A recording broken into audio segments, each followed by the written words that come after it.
500 years of native resistance. When Christopher Columbus landed in the Caribbean in 1492, it marked the beginning of one of the longest struggles in human history.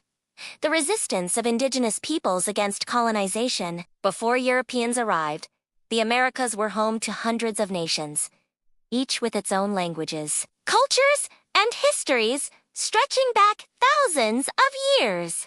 But the arrival of Europeans brought catastrophic change. Along with ships and weapons came diseases like smallpox and measles, which decimated populations who had no immunity. In some places, entire villages disappeared in just a few years. Yet even in the face of this devastation, native peoples resisted. In the Caribbean, the Incarib peoples fought against Spanish rule, with leaders like Hetui in Cuba refusing to convert to Christianity or submit to colonial control.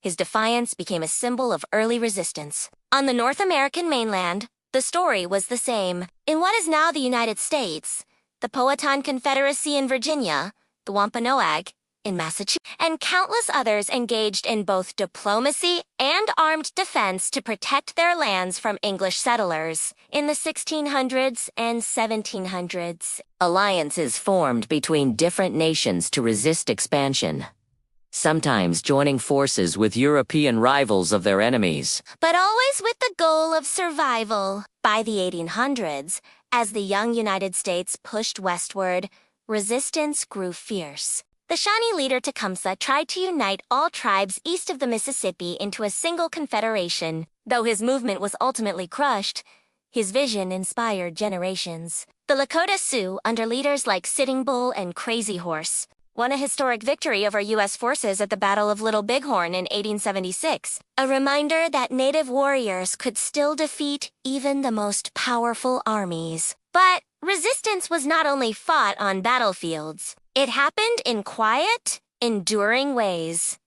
By keeping languages alive, preserving traditions, and passing down oral histories despite government attempts to erase them. In the 20th century, native resistance took new forms. The American Indian Movement in the 1960s and 70s organized protests, occupied government buildings, and demanded the return of stolen lands. Events like the occupation of Alcatraz Island and the standoff at Wounded Knee brought global attention to indigenous struggles. Today, resistance continues. At Standing Rock, in 2016, thousands of native and non-native allies gathered to stop the Dakota Access Pipeline, a fight to protect water and sacred land. Across the Americas, indigenous communities lead battles against mining, deforestation, and climate change, defending not just their homes, but the planet itself. For over 500 years,